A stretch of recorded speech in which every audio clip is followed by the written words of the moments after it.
Você já se perguntou por que certas pessoas parecem sugar sua alma, manipular suas emoções e transformar o amor em controle? E ainda assim você sente culpa por tentar se afastar. E se eu te dissesse que isso não é fraqueza sua, mas um jogo mental sombrio, desenhado para manter você cativo numa prisão invisível? Carl Jung não apenas entendeu essas engrenagens, ele expôs os segredos proibidos que desmantelam esse jogo. Só que ninguém teve coragem de mostrar esses golpes até agora. Por trás do charme, da arrogância e do olhar vazio do narcisista, existe um ponto cego, uma ferida ancestral, oculta sob camadas de máscaras cuidadosamente construídas. E, quando você acerta esse ponto, quando você toca no símbolo exato, algo nele quebra. Mas aqui está o dilema. Os mecanismos que ativam essa quebra não são óbvios. Eles estão escondidos nas sombras da psique, onde o inconsciente opera em silêncio. E Jung deixou pistas, fragmentos de uma verdade perigosa demais para ser dita em voz alta. Você sente que já tentou de tudo, não é? Cortar contato, revidar, silenciar, perdoar. Mas o ciclo sempre volta, como um pesadelo que repete os mesmos rostos com novas máscaras. E se eu te dissesse que isso acontece porque você está jogando o jogo errado, usando armas de luz contra um inimigo que habita as trevas? O narcisista não teme argumentos, ele teme o espelho, e Carl Jung sabia exatamente como segurá-lo diante desse reflexo. Só que tem algo que você precisa entender. Acessar esses golpes mentais proibidos é como caminhar por um labirinto dentro de si mesmo. Cada passo revela não apenas o narcisista, mas as partes suas que ele invadiu. Os golpes que humilham o narcisista também libertam você. Mas essa libertação não vem sem dor. Vem com verdades que dilaceram ilusões. Vem com cortes que cicatrizam a alma. E é por isso que poucos têm coragem de ir até o fim. Agora escuta com atenção. Existe um momento no vídeo em que tudo vira. Onde o jogo inverte. Onde o narcisista se vê sem saída. E você, pela primeira vez, enxerga de cima. Mas cuidado. Se você piscar, perde. Se você pular, volta pro ciclo. Se você ouvir até o final, nunca mais será o mesmo, porque o que Carl Jung revelou não foi apenas um método, foi uma chave, e ela abre portas que não podem mais ser fechadas. Você consegue se lembrar do momento exato em que começou a duvidar de si mesmo? Não foi um grito, não foi um tapa. Foi um olhar atravessado, uma palavra seca, um silêncio que durou tempo demais. Às vezes, a violência não se faz no impacto, ela se instala no invisível.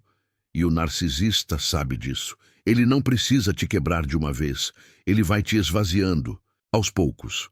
Com uma delicadeza perversa, ele apaga suas certezas, como quem sopra velas de um aniversário que nunca chegou. Carl Jung chamaria isso de penetração do inconsciente coletivo.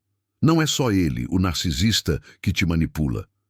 É o arquétipo, é a sombra, é tudo que foi reprimido e volta agora com outro rosto. O dele. O que você sente não é apenas dor, é familiaridade. Como se uma parte sua, muito antiga, reconhecesse naquele veneno algo que já conheceu. Talvez tenha sido na infância. Talvez em outra vida, mas está ali, presente, pulsando, e dói, porque ressoa, e quando você tenta reagir, algo te trava. A culpa, a esperança, o medo de estar exagerando. Jung dizia que somos governados por aquilo que não reconhecemos, e nesse jogo, enquanto você se esforça para entender, ele só joga. Frio, preciso. Como se soubesse exatamente onde tocar. E ele sabe, porque o narcisista não ataca sua força. Ele manipula sua bondade. Ele se alimenta do seu desejo de salvar. E quanto mais você tenta consertá-lo, mais longe. Você se afasta de si. Mas há um momento, silencioso, discreto, íntimo, em que algo dentro de você grita. Não é um grito audível, é um colapso de dentro. como se uma parte sua dissesse: chega. Você não sabe de onde veio, mas sente. É como se o seu inconsciente tivesse cansado de ser ignorado. E nesse segundo, você percebe que talvez o problema nunca foi você ser frágil. O problema foi você ter se esquecido de onde está sua força. Jung sabia que o despertar não acontece na luz, ele acontece no abismo. Quando tudo desmorona, quando não há mais mentira que sustente, é aí que a verdade emerge. E ela não vem como conforto, ela vem como corte e dói, porque a verdade liberta. Mas antes disso, ela destrói o que você construiu para se proteger.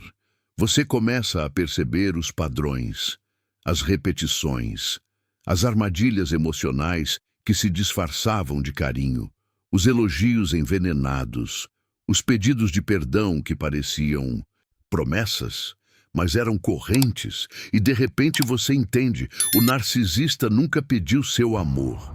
Ele pediu sua devoção, sua rendição, sua alma. E você, em nome do amor, quase entregou. Mas algo dentro de você não permitiu. Talvez um sonho estranho, uma lembrança esquecida, um desconforto que crescia no peito. Era a sua psique se manifestando. Era o seu inconsciente gritando por reconhecimento. Porque você não veio ao mundo para servir uma prisão emocional. Você veio para despertar, para iluminar a sombra, para lembrar quem é, antes que o trauma tenha apagado. E agora algo se move em você, uma espécie de ira sagrada. Não é vingança, é lucidez. É como se você finalmente enxergasse o jogo, as regras, os truques, os disfarces. E pela primeira vez não há medo, há clareza. Você sabe que algo mudou. E ainda que a dor esteja ali, algo se ergue por trás dela. Um campo novo, uma possibilidade. A consciência de que não se trata mais dele, se trata de você, de voltar, de se recuperar, de se libertar. Se você chegou até aqui, é porque sabe que algo dentro de você já começou a mudar. Talvez seja uma voz interna, aquela que você calou por tanto tempo, mas que agora, finalmente, está começando a gritar por liberdade. O que você ouviu até agora foi só o começo. Existe um caminho ainda mais profundo, uma virada interna que pode mudar completamente a forma como você lida com o narcisista e com você mesmo. Por isso, eu preparei um material especial, um livro digital chamado Como Calar um Narcisista Sem Dizer uma Palavra, a Psicologia Inversa Revelada. Esse não é um manual comum, é um mapa psicológico, uma sequência de estratégias emocionais, construídas para você inverter o jogo, sem precisar gritar, sem precisar explicar, apenas agindo de forma invisível, mas devastadora. Se você sentiu no peito, se durante esse vídeo você percebeu que está na hora de parar de sofrer em silêncio, dá uma olhada no primeiro comentário fixado. É lá que eu deixei o link. Mas atenção, esse conteúdo não vai ficar disponível por muito tempo. Já tem muita gente baixando. E quando sair do ar, eu não sei quando vai voltar. Se esse vídeo mexeu com você, se você sentiu que essa mensagem foi feita para você, vai lá, baixe o livro e quando terminar, volta aqui e comenta: eu acordei. Porque às vezes tudo o que a gente precisa é desse primeiro passo para sair da prisão emocional e nunca mais voltar. Você já percebeu como o narcisista não reage ao que você diz, mas ao que você sente? Como se ele tivesse um radar para sua insegurança, para o seu vazio, para o ponto exato onde a dúvida começa a sussurrar dentro de você. E se for você o problema? Esse sussurro não vem de fora. Ele já existia antes do narcisista aparecer. Ele só soube ativar o código. Carl Jung dizia que o outro apenas desperta aquilo que já dorme em nós. E é por isso que, quando um narcisista te fere, não é apenas ele quem sangra você. É a sua própria sombra, esquecida e rejeitada, que se abre em carne viva. A verdade é que o narcisista não conquista você com força. Ele se infiltra com fragilidade. Ele faz você se sentir necessário, essencial, irremovível. Ele cria um papel para você. Um papel onde você é salvador, conselheiro, apoio, luz. E então você se agarra a isso com todas as forças, porque no fundo existe dentro de você um desejo desesperado de ser reconhecido, de ser visto, de ser validado. É essa fome invisível que o segundo golpe mental de Jung explora com precisão cruel, a manipulação do arquétipo do herói. Esse é o segundo golpe, e talvez o mais perigoso, porque ele não parece um golpe, parece um elogio. Mas não é. É uma armadilha. O narcisista te enxerga como alguém forte, inteligente, sensível, diferente. Ele te escolhe como quem reconhece algo sagrado em você. E por um instante, você acredita. Você se sente especial, escolhido. Finalmente alguém viu aquilo que você sempre quis mostrar. Mas o que parece libertação é, na verdade, domesticação. O narcisista não admira sua luz. Ele quer se aquecer nela até esgotar você por dentro. E então o jogo muda. Porque quando você falha em salvar, ele te culpa. Quando você se cansa, ele te acusa. Quando você se afasta, ele sangra teatralmente e diz que você o abandonou. É aqui que o arquétipo do herói vira cárcere. Você se vê preso em um ciclo onde a sua tentativa de ser bom se torna o seu maior castigo. E mesmo que você perceba, mesmo que você queira sair, algo dentro de você hesita, porque sair significaria admitir que você nunca foi o herói, que talvez tenha sido apenas mais uma peça num tabuleiro sujo. Mas não se culpe, Jung dizia que os arquétipos são inevitáveis. Todos nós os habitamos. Todos nós, em algum momento, somos possuídos por eles. O que liberta não é negar o herói, é encará-lo. Olhar para dentro e perguntar: por que eu preciso tanto salvar? Por que eu me perco tanto tentando curar o outro? Que parte minha ainda acredita que só será amado se for útil, perfeito, invencível? Essas perguntas não têm respostas simples. Mas elas abrem frestas. Frestas por onde a consciência começa a entrar. E quando a consciência entra, o jogo começa a ruir. Porque o narcisista não suporta ser visto. Ele quer o controle do enredo. Ele quer ser a vítima, o centro, o injustiçado. Quando você para de tentar salvá-lo e começa a se salvar, ele perde o roteiro. Ele entra em colapso. Porque ele precisa de plateia, precisa da sua reação, precisa da sua compaixão. Sem isso, ele seca, encolhe, e é aí que o golpe se cumpre. Você não ataca, você não grita, você apenas sai da cena. E é nesse silêncio, nesse abandono de papel, que ele sente a dor que tanto infligiu nos outros. Mas isso não é fácil, porque o arquétipo do herói também vicia. Ele dá um senso de propósito. Ele faz você se sentir grande, e abrir mão disso exige coragem. Exige olhar para o vazio que fica quando você para de existir para os outros. E esse vazio assusta, mas ele é sagrado, porque é nele que você começa a existir para si. É nele que você se encontra. E encontra, talvez pela primeira vez, a liberdade de não precisar ser tudo para alguém que nunca foi nada para você. Esse segundo golpe é devastador. Não porque destrói o narcisista, mas porque destrói a ilusão que te mantinha acorrentado a ele. É um corte simbólico, um rompimento arquetípico. E como todo corte profundo, sangra, mas esse sangue é purificação. É a dor de um nascimento.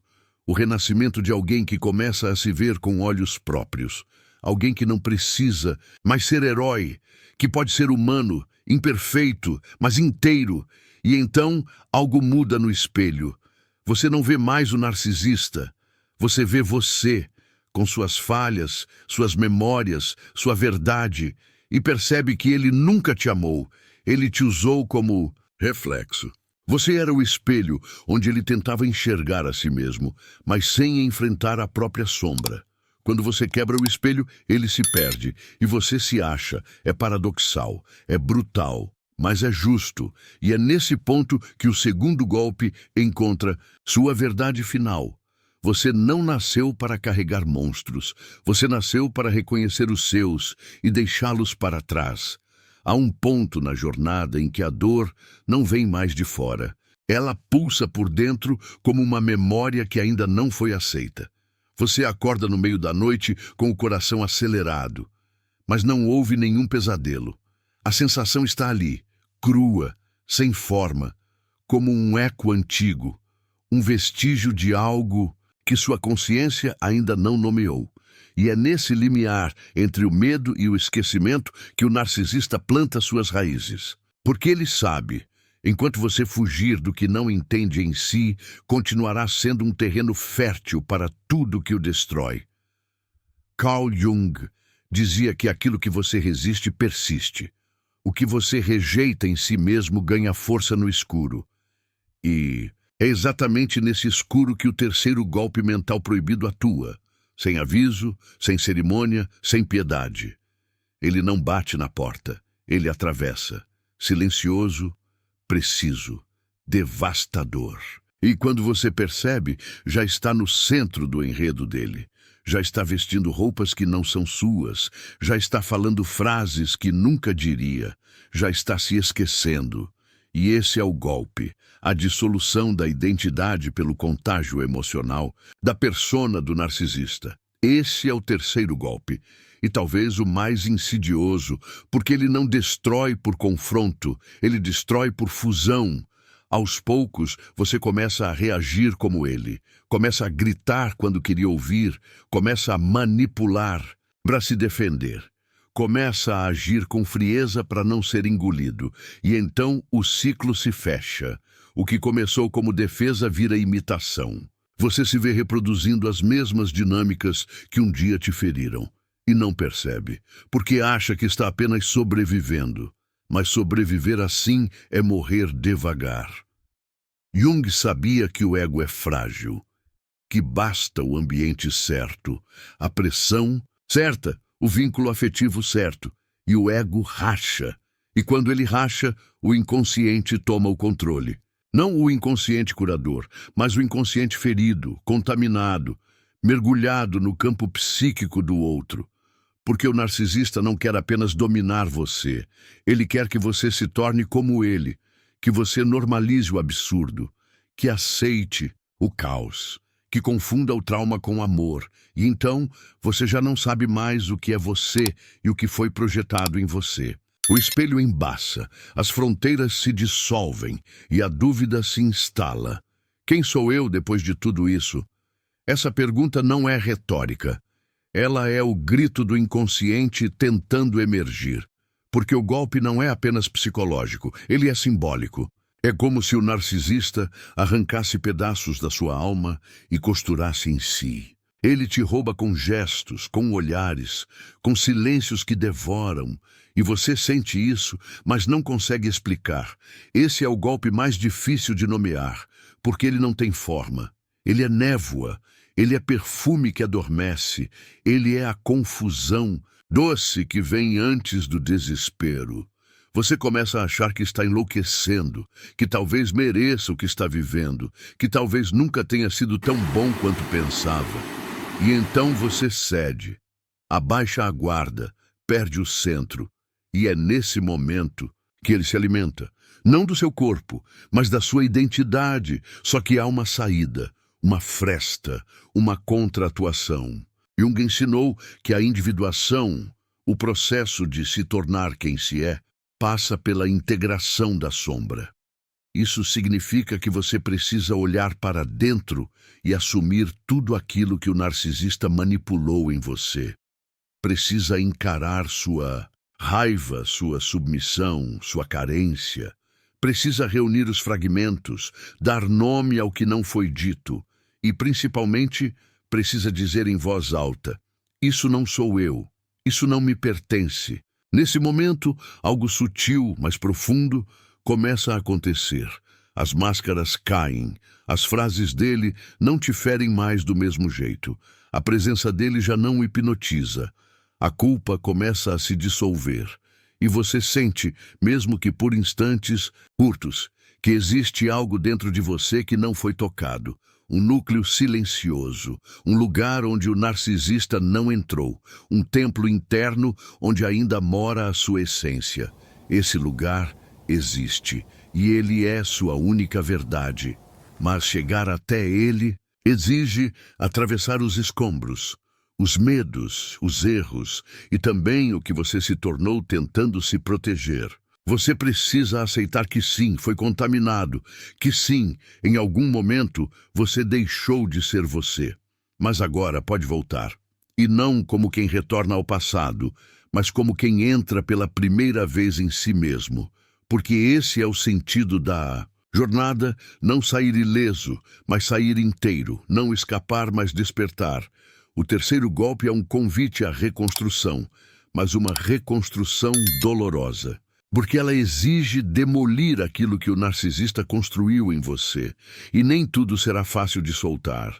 Algumas partes ainda te oferecem conforto, outras ainda te fazem sentir importante, mas todas elas têm um preço: sua liberdade, sua verdade, sua paz. E agora, no fundo do peito, você já sabe. É hora de romper, não só com ele, mas com a ideia de quem você precisou ser para sobreviver a ele. Você não é as reações que teve. Você não é a dor que sentiu. Você não é o que ele disse, nem o que você passou a dizer a si mesmo. Você é a consciência que emerge por trás disso tudo, a testemunha que sobreviveu, a fagulha que arde mesmo no escuro. E essa fagulha é a sua identidade recuperando voz. Quando ela cresce, o golpe perde a força. Porque a consciência é o antídoto e diante dela todo o contágio emocional se desfaz. Às vezes, não é a dor que mais machuca, é o silêncio que vem depois. Um tipo de vazio que não grita, mas consome, como se a alma tivesse sido roubada aos poucos, sem que ninguém percebesse. Como se algo sagrado tivesse se perdido entre conversas quebradas, promessas desfeitas e noites em que o travesseiro foi o único consolo. O narcisista não leva você embora com força. Ele convida você a sair de si mesmo, um passo por vez. E quando você tenta voltar, já não encontra as chaves. Carl Jung sabia que essa sensação não era delírio. Era um sintoma claro. Você foi exilado da sua própria essência, e é nesse exílio interno que o quarto golpe mental proibido acontece. Um golpe que não vem com dor explícita, nem com insultos diretos, mas com a lenta corrosão da sua realidade. A manipulação da percepção. O narcisista não altera os fatos, ele altera seus sentidos.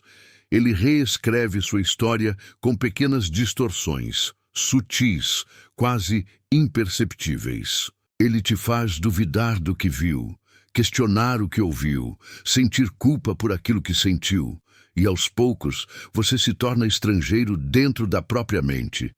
Esse é o quarto golpe, a distorção simbólica da realidade através da negação do real. Jung chamou isso de dissociação psíquica.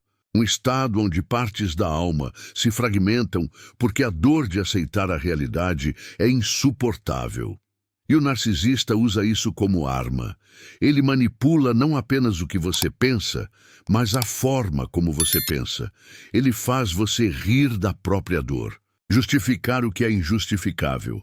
Ele instala dúvidas como quem planta ervas venenosas no jardim da sua consciência, e quando você colhe, já está contaminado, já está perdido entre versões da história que ele contou com sua voz, mas que agora parecem ter saído da sua própria boca. E então você começa a andar em círculos dentro de si mesmo. Cada memória vira um campo de batalha.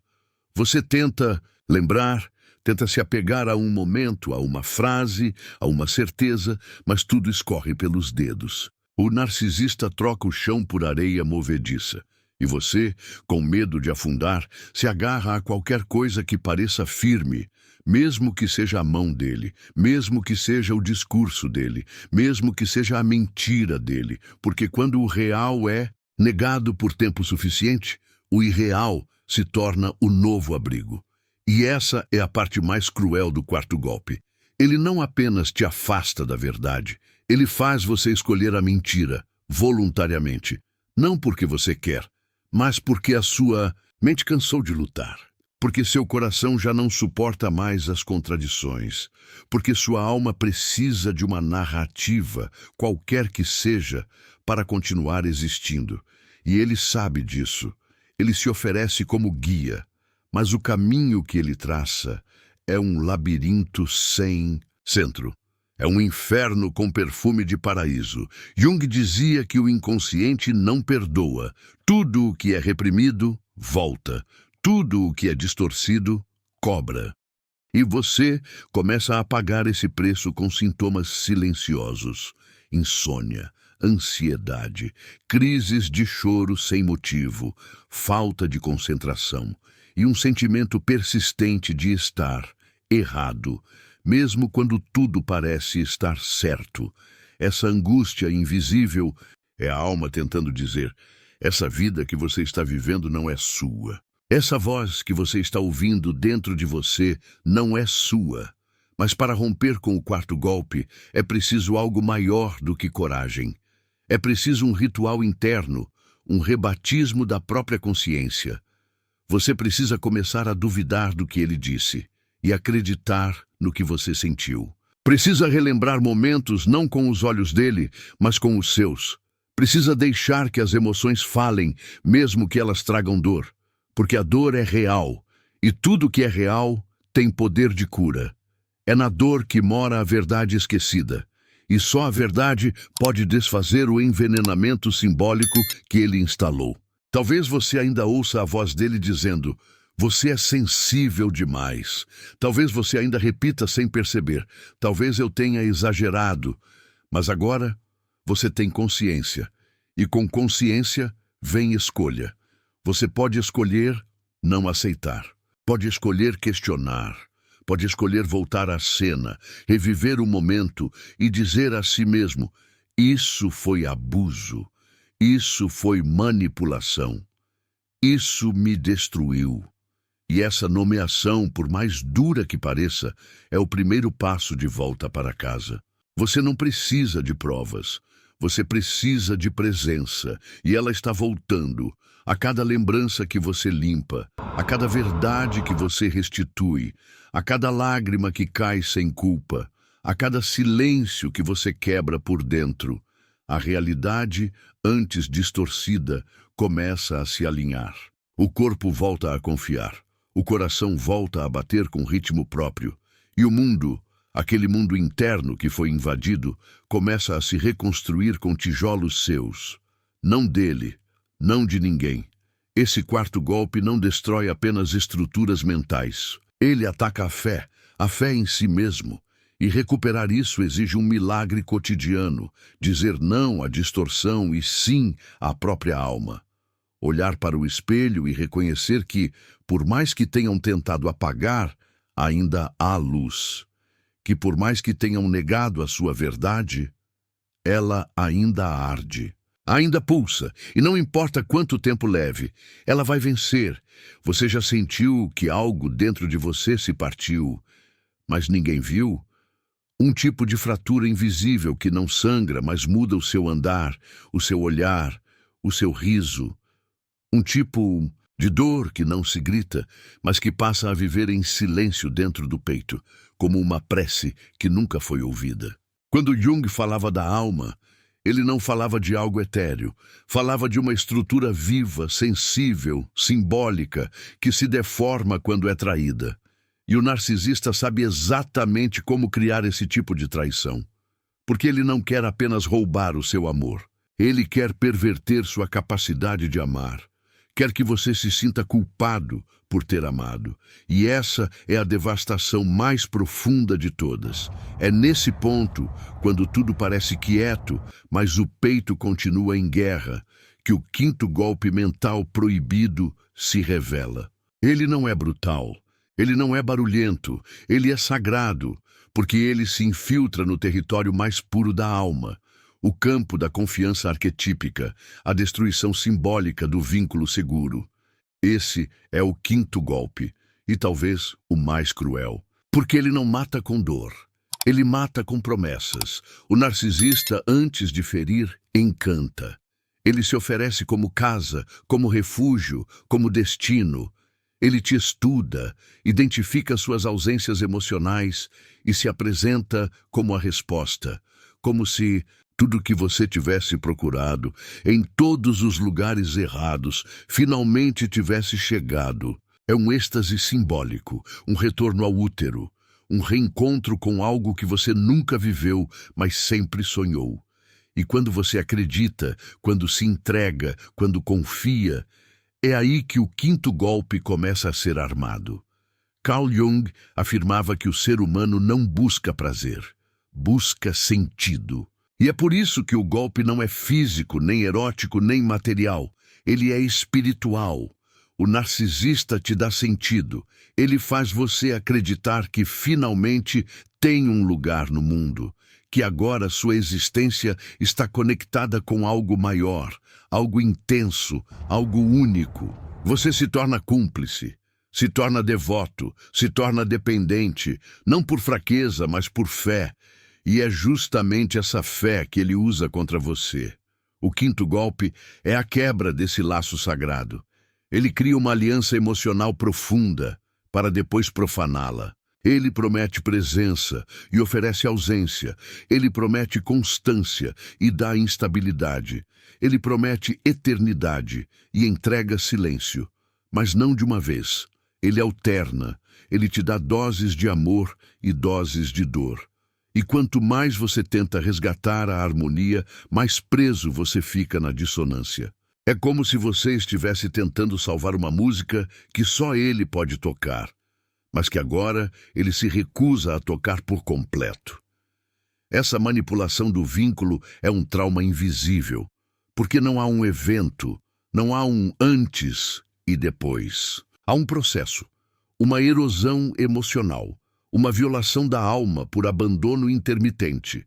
Jung dizia que o abandono simbólico é a forma mais primitiva de destruição psíquica, porque a psique entende isso como morte, a criança interior entende isso como extinção, e o adulto perdido no corpo sente isso como angústia crônica, um medo constante de desaparecer. E então você começa a se perguntar se o problema é você. Se você exige demais, se você sente demais, se ama errado, porque ele continua ali, às vezes doce, às vezes cruel, mas sempre presente o suficiente para manter sua esperança viva. Esse é o vício. O narcisista oferece migalhas como quem entrega banquetes. E você, faminto de amor, aprende a chamar o vazio de alimento, aprende a esperar, aprende a aceitar, e cada vez que aceita, o vínculo se desfaz um pouco mais. Mas há um limite, uma linha invisível, um dia em que a alma não suporta mais negociar com a própria dor, um dia em que o corpo treme, a voz falha e tudo dentro de você grita: chega! Esse dia não é planejado. Ele simplesmente acontece, como um rompimento interno, como uma repulsa orgânica, como se o próprio espírito rejeitasse o veneno, ainda que a mente tente racionalizar, ainda que o coração ainda queira. Nesse momento, nasce a ruptura. A ruptura não é o fim do amor, é o início do respeito, não por ele, por você. É o momento em que você olha para o que foi prometido, para o que foi entregue e decide que a sua alma vale mais. Que seu amor não pode continuar sendo usado como corrente, que sua presença não pode ser moeda de controle. É quando você percebe que não quer mais um lar dentro de alguém que te desmorona todos os dias. Você quer um lar dentro de si. Jung dizia que todo reencontro verdadeiro começa com uma separação necessária, e é exatamente isso que o quinto golpe, ao ser identificado, proporciona. Ele não é só um trauma, ele é um portal. Ele mostra com brutalidade onde sua alma foi sequestrada e te oferece a chance de trazê-la de volta. Mas é preciso coragem, porque para retomar sua alma, você precisa abrir mão da ilusão. Precisa aceitar que o que parecia amor era manipulação simbólica, que o que parecia vínculo era prisão, e essa aceitação quebra as correntes, porque ela desmascara o jogo, ela revela o golpe, ela devolve a luz, não de uma vez, não sem dor, mas devolve. E com ela vem algo que o narcisista jamais poderá controlar. A reconexão com o sagrado dentro de você. A certeza silenciosa de que, mesmo ferido, mesmo fragmentado, mesmo perdido, você ainda é inteiro. Você já sentiu uma raiva que te assustou? Um calor súbito no peito, uma vontade silenciosa de gritar tudo, quebrar tudo, fugir de tudo. Mas ao invés disso, você se cala, sorri, engole seco. Se desculpa por sentir demais. Esse é o terreno onde o narcisista reina, porque ele sabe que dentro de você existe algo que foi ensinado a não existir. O direito de se revoltar, o direito de dizer não, o direito de se proteger. E é justamente aí, nessa repressão emocional que lateja sem nome, que ele planta o sexto golpe mental proibido. Jung ensinava que tudo o que você rejeita em si mesmo se torna seu destino. E o sexto golpe é o mais ardiloso de todos, porque não te fere diretamente, ele faz você se ferir sozinho. Ele gira sua própria sombra contra você, ele te manipula a ponto de você se tornar o seu próprio carrasco. Esse é o sexto golpe, a projeção invertida da sombra, onde você assume a culpa pelo mal que o narcisista causou. Não é apenas sobre fazer você acreditar que errou, é mais profundo. Ele te convence de que o caos dele é sua responsabilidade. Ele chora, você pede desculpas, ele grita, você se encolhe, ele trai e você se pergunta onde foi que falhou. Esse não é só um jogo de manipulação emocional, é um deslocamento simbólico da sombra. Porque, no fundo, o narcisista não se reconhece. Ele não tolera a própria escuridão. E, por isso, ele projeta em você tudo aquilo que se recusa a ver em si mesmo. E você aceita. Não por ingenuidade, mas por sobrevivência emocional. Desde cedo, talvez, aprendeu que era mais seguro carregar culpas do que confrontar figuras de autoridade. Talvez, quando criança, já ouviu que era sensível demais, que fazia tempestade em copo d'água, que o problema sempre foi você. E o narcisista, como um predador treinado, identifica esse histórico. Ele não precisa criar o trauma, ele só precisa reativá-lo. E quando ele ativa, você colapsa, mas não de forma visível. Você segue funcionando, trabalha, sorri, publica fotos. Mas por dentro, a alma grita, como se cada pequena dor precisasse ser negada para manter a relação viva. Como se sentir raiva fosse uma traição. Como se impor limites fosse egoísmo. E é nesse estado de constante censura emocional que a sombra começa a apodrecer, não por ser má, mas por ter sido calada. Jung dizia que a sombra reprimida não desaparece. Ela se manifesta de outras formas. Em doenças, em ansiedades, em explosões que você mesmo não entende. Você começa a se sentir fora de si, sem controle, culpado até por respirar. E tudo isso alimenta o narcisista. Porque quanto mais você se culpa, mais ele se limpa. Quanto mais você se anula, mais ele se expande. É um ritual invisível de sacrifício simbólico. Você se doa e ele se eleva. Você se cala e ele se vangloria. Você se esconde e ele brilha. O sexto golpe é uma inversão energética, uma engenharia psicológica de alto nível, porque ela não apenas distorce a narrativa, ela distorce a identidade. Você não sabe mais onde termina sua responsabilidade e começa o abuso. Você não sabe mais se está exagerando, se está louco, se está doente. Você se pergunta, e se for eu o problema? E essa pergunta queima, porque ela é injusta e ao mesmo tempo familiar. Mas algo muda. Um dia, sem aviso, você explode. Não em gritos, mas em consciência. Você percebe que está sufocado, que está exausto, que está em guerra com sentimentos legítimos, porque alguém te convenceu de que sentir é um crime. E nesse instante de lucidez crua, o sexto golpe começa a se desfazer, porque a sombra, ao ser acolhida, para de se vingar. E quando você diz para si mesmo, eu tenho o direito de sentir raiva, o feitiço se rompe, você começa a se olhar com outros olhos, com mais humanidade, com mais ternura. Você vê suas falhas, mas também vê seus limites. Você entende que dizer não não é ser cruel, que se afastar não é abandonar, que impor uma fronteira não é ser egoísta, é ser inteiro. E é aí que o narcisista se desespera, porque ele precisa da sua culpa. Ele precisa que você continue tentando ser perfeito. Sem isso, ele se vê diante do próprio vazio. Jung afirmava que a individuação, o processo de se tornar um ser completo, exige o enfrentamento da própria sombra. E ao encarar a sua, você não se torna o narcisista, você se torna livre dele. Porque você não precisa mais carregar o que não é seu. Você não precisa mais justificar o caos dele. Você pode devolver, em silêncio, em paz, como quem estende algo com firmeza e diz, isso pertence a você. Eu não carrego mais.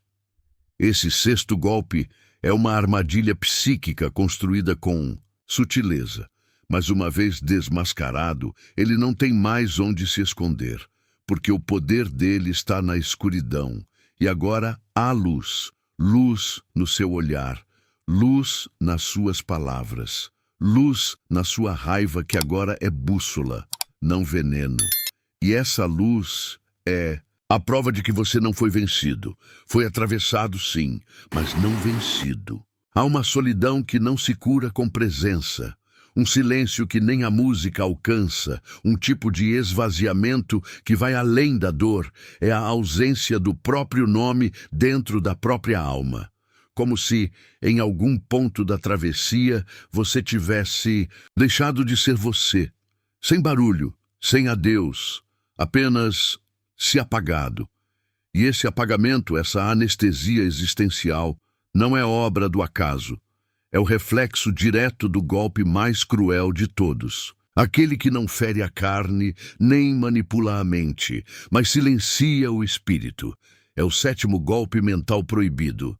E talvez o único que deixa cicatrizes que ninguém mais consegue ver. Carl Jung dizia que o maior perigo da alma não é o mal, é o esquecimento. O esquecimento da própria natureza, da própria centelha, do próprio eixo interno. E o narcisista, mestre das dinâmicas invisíveis, sabe disso. Ele não precisa te odiar, ele precisa apenas te diluir. Aos poucos, ele retira o que é seu e substitui pelo que é útil. Sua alegria vira um instrumento, sua empatia, uma alavanca, sua essência, uma peça. E quando você acorda, já não sabe mais o que te move, já não sabe mais o que te pertence. E pior, já não sabe mais se importa.